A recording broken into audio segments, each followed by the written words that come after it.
நேயர்கள் அனைவருக்கும் வணக்கம். சக்தி ஜோதிடம் வழியாக உங்களை சந்திப்பது உங்கள் வழிகாட்டி ஜோதிடர் கண்ணன். கைரேகை கருத்துக்களை மிக எளிமையாக உங்கள் கையை பார்த்தவுடன் புரியும்படி கற்றுக் கொடுத்து கொண்டு வருகிறோம். பாருங்கள், பார்த்து பயன்பெறுங்கள். புதுசாக நம்ம சேனலை பார்க்குறவங்களும் சப்ஸ்கிரைப் பண்ணிங்க, உங்கள் ஃப்ரெண்டுகளுக்கும் ஷேர் பண்ணி பயன்பெறுங்கள். இன்றைய தலைப்பு என்னவென்றால் போர்டுக்கு வந்துடுவாங்க. சாமுத்திரிகம் அங்க கைரேகை ரகசியங்கள். அதாவது நம்ம கைரேகை சாஸ்திரத்தை பற்றி பார்த்துக்கிட்டு இருக்கிறோம். அந்த கைரேகை சாஸ்திரம் என்பது, சாமுத்திரிகம் என்பது நம்ம உடம்புல உள்ள அழகு. அதாவது நம்ம அழகா எப்படி இருக்கிறோம், ஒரு பெண்ணாக இருக்கட்டும், ஆனால் ரெண்டும் பொதுதான். அவங்களுடைய அங்கங்கள், அவங்களுடைய தலை முதல் பாதம் வரை ரேகைகள் இருக்கின்றது. அதில் கைரேகை தான் நம்ம பார்த்துருக்குறோம். இப்போ அதுக்கு முன்னாடி ஒரு சின்ன இன்ட்ரோடக்ஷன். அதாவது சாமுத்திரிகம் என்பது நம்ம உடம்பை பற்றி பார்க்கறது. நம்ம உடம்புல அங்கங்கள் எப்படி இருக்குது, கன்னம் எப்படி இருக்கு, மூக்கு எப்படி இருக்கு. ஒரு சில பேருக்கு மூக்கு பெருசாக இருந்தால் மூக்கு மேலே கோபம் வரும்பாங்க. அழகானவர்களுக்கு மூக்கு பெரிதாக இருக்கும். அதே மாதிரி அவர்களுடைய அங்க அடையாளங்களை வைத்து இவர்களுடைய குணத்தை கரெக்டாக சொல்லிடலாம். இவங்க இப்படிதான் இருப்பாங்க. அதே மாதிரி நம்ம ஜாதகம் பார்க்கும்போது நாடி பொருத்தம் பார்க்கும் இல்லையா, ஒருத்தவங்களுக்கு பித்த நாடி, சிலத்துவம், இன்னொரு 2-3 நாடி இருக்கும். அந்த ஒரே நாடியை சார்ந்தவர்களுக்கு திருமணம் செய்தால் ஒரே மாதிரி வியாதி ஒரே நேரத்தில் வரத்துக்கு வாய்ப்பு இருக்குங்கிறதால தான் மாறி திருமணம் செய்வது. எல்லாமே பெரியவங்க ஒரு ப்ரொசீஜர் படி செஞ்சுருக்காங்க. இப்போ நம்ம கைரேகை சாஸ்திரம் இருந்தது. சாமுத்திரிகத்தில் அங்க சாஸ்திரம், கையில் உடம்புல உள்ள சாஸ்திரத்தை பற்றி அதில் நம்ம கைரேகை ரகசியங்களை மட்டும் சொல்கிறோம். சரிங்களா? அங்க சாஸ்திரமும் பார்ப்போம். இன்னும் கொஞ்சம் முடிஞ்சதுக்கப்புறம் அங்க சாஸ்திரம் பார்ப்போம். இப்போ கைரேகை, இந்த கை இப்போ இந்த கை இருக்கு இல்லையா, இந்த கை இது உள்ளங்கை, இது விரல். இந்த உள்ளங்கையும் விரலும் சம அளவு நீளமா இருந்துருச்சுன்னா அவர்கள் மிக பெரும் அதிர்ஷ்டசாலியாக இருப்பார்கள். ஒரு சில பேருக்கு இந்த விரல் மட்டும் நீளமா இருக்கும், இந்த கையில விரல் மட்டும் நீளமா இருக்கும். அவர்கள் அறிவால் சாதிக்கக்கூடியவர்கள். இந்த ஒரு சில பேருக்கு இந்த கை மட்டும் நீளமா இருக்கும். அவர்கள் உடல் உழைப்பை கொண்டு வாழ்க்கையில் முன்னுக்கு வரவங்கன்னு தெரிஞ்சுக்கங்க. சரிங்களா?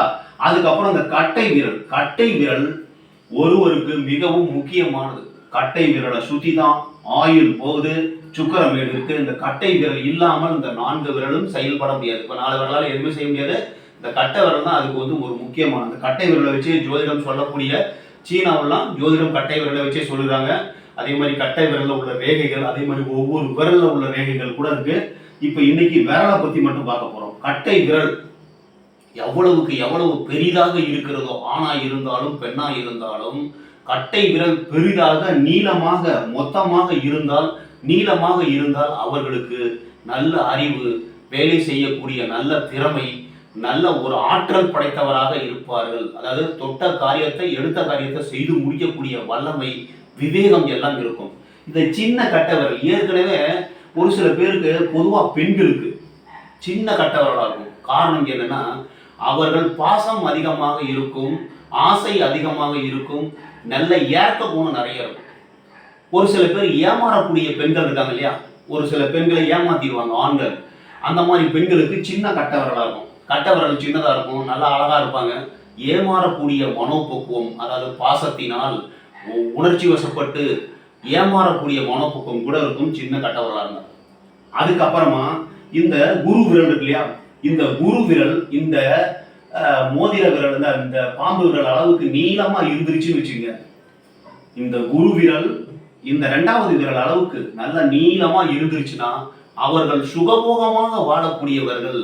நல்ல நீட்டா ட்ரெஸ் பண்ணிட்டு நல்ல சந்தோஷமா நல்ல ஜாலியா இருக்கக்கூடிய ஒரு நபர்கள், ஜோலியா இருக்கக்கூடியவங்க நினைச்சுக்கலாம். அதே மாதிரி இந்த பாம்பு விரல் இருக்கு இல்லையா, இது கோணலா இருக்கும். கோணலா இருந்தா அது சரியில்லாத அமைப்பு. அதாவது எப்படி வேண்டுமென்றாலும் அவர்கள் மாறக்கூடிய தன்மை படைத்தவர்களாக இருப்பார்கள். அதே மாதிரி இந்த மோதிர விரல் இருக்கு இல்லையா, இந்த மோதிர விரல் நல்ல ஒரு சிறப்பா இருந்துருச்சு அப்படின்னா, அதாவது இந்த குரு விரல் அளவுக்கு இந்த மோதிர விரல் சிறப்பா இருந்துருச்சுன்னா செல்வம் சேர்க்கக்கூடிய ஒரு அமைப்பாக இருக்கும். நல்ல செல்வந்தராக இருப்பார், வாழ்வில் உயர்ந்து விடுவார். அதே மாதிரி நம்ம சுண்டு விரல் இருக்கு இல்லையா, இந்த சுண்டு விரல் என்ன பண்ணுவோம், ரொம்ப நீளமா இருந்ததுன்னா நல்லது, குட்டையா இருந்ததுன்னா நீளமா இருந்ததுன்னா ஏமாற்றி பொய் சொல்லி சம்பாதிக்கக்கூடிய நபர்கள் அப்படி இப்படி சம்பாதிப்பாங்க. ஏன்னா புதன் புதன் மேட்டுக்கு வரக்கூடிய புதன் மேட்டில் இருக்கக்கூடிய ரேகை தான் இந்த சுண்டு விரல். இந்த சுண்டு விரல் ரொம்ப நீளமா இருந்ததுன்னா அடக்குமுறையை கையாளுவார்கள். இன்னும் சொல்ல போனா இந்த கோடு இருக்கு இல்லையா, இந்த கோட்டுக்கு மேல இந்த சுண்டு விரல் வந்துருச்சுன்னா இவர்களுடைய ஆதிக்கம் தான் குடும்பத்துல அதிகமா இருக்கும். இந்த கோட்டை விட இந்த சுண்டு விரல் கம்மியா இருந்ததுன்னா இவருடைய ஆதிக்கம் கம்மியா இருக்கும் அப்படிங்கிறது ஆணா இருந்தாலும் பெண்ணா இருந்தாலும் பொதுதான். அதே மாதிரி இந்த சுண்டு விரல் கீழே விட மேல மொத்தமா இருக்கும்.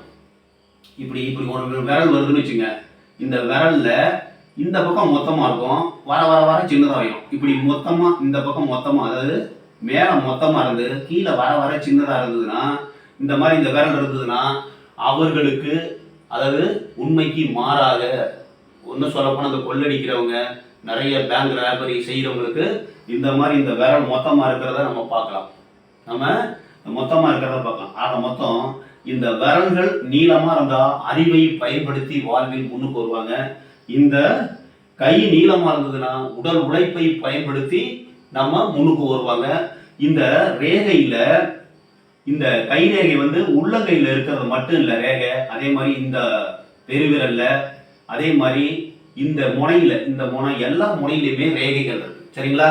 இப்ப இந்த விரலை பத்தி பார்த்துட்டு இருக்கோம்.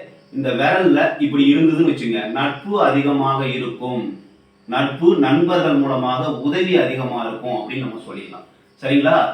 இப்ப இந்த மாதிரி இருந்ததுன்னு வச்சுங்க, இங்க மருத்துவத்துறையில் சாதனையாளராக இருப்பார்கள். இந்த மேல் நோக்கின ரேகைகள் இருந்தா நண்பர்கள் அதிகம், நண்பர்கள் மூலமாக வாழ்வில் உயர்வதற்கு வாய்ப்பு உண்டு. அதே மாதிரி இங்க பாருங்க, இது செவ்வாமேடு. இந்த செவ்வாமேட்ல இப்படி ரேகை இருக்குதுன்னு வச்சுங்க, இப்படி ரேகை இருந்ததுன்னா அவர்களுக்கு எதிரிகள் இருக்கிறார்கள், எதிரிகள் மூலமாக பிரச்சனை வருவதற்கு வாய்ப்பு உண்டு.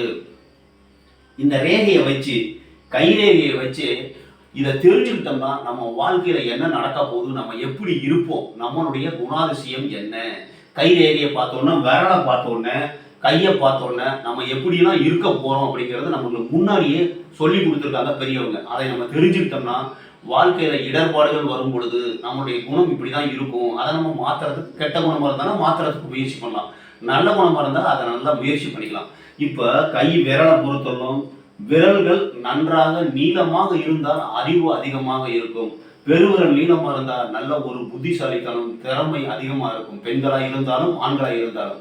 அதே மாதிரி நீளமான விரல்கள் உடையவர்கள் நல்ல ஒரு திறமைசாலிகள், வீணை வாசிக்கக்கூடியவர்கள், இந்த மாதிரி இசையில நல்லா ஒரு நாட்டம் இருக்கும். பெண்களுக்கு பொதுவாகவே இந்த விரல்லாம் நீளமா இருக்கும்.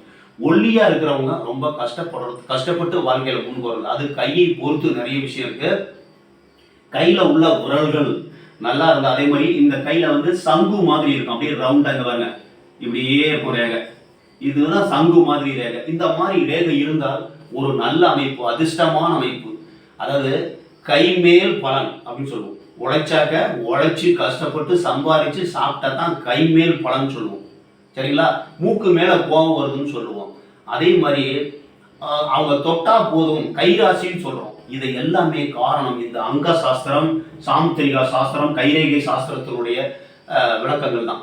அவை என்ன காரணம்னா அவருடைய கன்னம் எவ்வாறு இருக்கிறது, அவருடைய முக அமைப்பு எவ்வாறு இருக்கிறது, அவர்களுடைய கழுத்து எவ்வாறு இருக்கிறது, அவருடைய மார்பு எவ்வாறு இருக்கிறது, அவருடைய உடல், கால் முதல், இன்னும் சொல்ல போனால் காலிலே ஒரு சில பேருக்கு ரேகை இருக்கும். விஷ்ணு பகவானுக்கு காலில் சக்கரம் இருந்ததாக, சங்கு, இது மாதிரி ரேகைகள்லாம் இருந்ததாக நம்ம சொல்கிறோம். ஒரு சில பேர் நம்ம எனக்கு காலில் தாமரை இருக்குலாம் சொல்லியிருக்கவங்களாம் இருக்கிறாங்க. இந்த மாதிரி உடம்பு பூராமே ஒரு ரேகைகள் இருக்கு. அதில் நம்ம கை ரேகையை மட்டும்தான் பார்த்துக்கிட்டு இருக்கோம். நிறைய விஷயங்கள் இருக்கு, இன்னும் நம்ம பார்க்க போறோம்.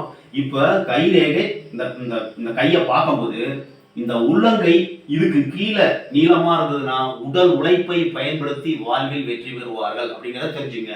இந்த விரல் நீளமா இருந்தா மனம் நல்லா இருக்கும், மூளை நல்லா இருக்கும், மூளையை பயன்படுத்தி புத்தியை பயன்படுத்தி வாழ்வில் உயர்வார்கள்ங்கிறத தெரிஞ்சுக்கணும்.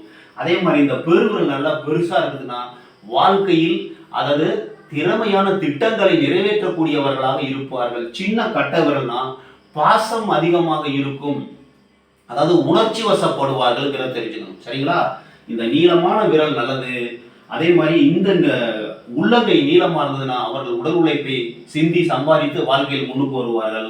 இந்த பெருவிரல் நீளமா நல்லா பெருசா நல்லா கட்டையா இருந்துருச்சுன்னா வாழ்க்கையில் அவர்களுக்கு திட்டம் திட்ட நல்ல வாழ்வில் கேபிட்டல் சிட்டி நல்ல ஒரு உயர்வை கொடுக்கக்கூடியது. கை ரேகை நல்லா கும்முன்னு நல்லா உப்படா இருந்து ரேகைகள் நல்லா இருந்ததுன்னா நல்ல வாழ்க்கையில் முன்னுக்கு வந்துருவாங்கிறத முன்னாடியே நம்ம தெரிஞ்சுக்கலாம். இதுல ஏதாவது சிக்கல் இருந்தால் அதே மாதிரி இப்ப இந்த ரேகை மேல போற ரேகைலாம் வந்து நண்பர்கள் சொன்னோம்ல, இதுலயே இப்படி கிராஸா போகுது சார். கிராஸா வந்தா இதுவும் எதிரிகள் தான். இந்த ரேகையிலையும் ஒரு சில பேருக்கு இப்படி கிராஸா வரும். இப்படி கிராஸா வந்ததுன்னா அதுலயும் எதிரிகள் இருக்கிறார்கள் என்பதை தெரிந்து கொள்ளலாம். அதே மாதிரி மேல இருக்கிற ரேகை மேல இருக்குது இல்லையா, இந்த நகத்தை பார்த்து கண்டுபிடிக்கலாம். நகம் எவ்வாறு இருக்கிறது, நகத்தில் புள்ளி. அதே மாதிரி இந்த எந்த எந்த எந்த இதுல வந்து அங்குல சக்தியில வந்து இந்த மாதிரி குறுக்க கோடுகள் இருந்தாலும், குறுக்க கோடுகள் இருக்குன்னு வச்சுங்க, அவர்களுக்கு எதிரிகள் நிறைய இருப்பாங்க. அதுவும் இல்லாம உடல் உழைப்பு அதிகமான கஷ்டப்பட்டு, இப்ப மேல இருக்கிறது வந்து இதெல்லாம் கீழே இருக்கிறது எதிரிகள். இந்த மேல இருக்கிறது கஷ்டப்பட்டு உழைச்சி ரொம்ப டயர்டா இருப்பாங்க. ரொம்ப கஷ்டப்பட்டு உழைக்கக்கூடிய நபர்களுக்கு இந்த மாதிரி கோடு இருக்கும் அப்படின்னு பார்த்துக்கலாம். நம்ம கைரேகை விரல்களை பாருங்கள்.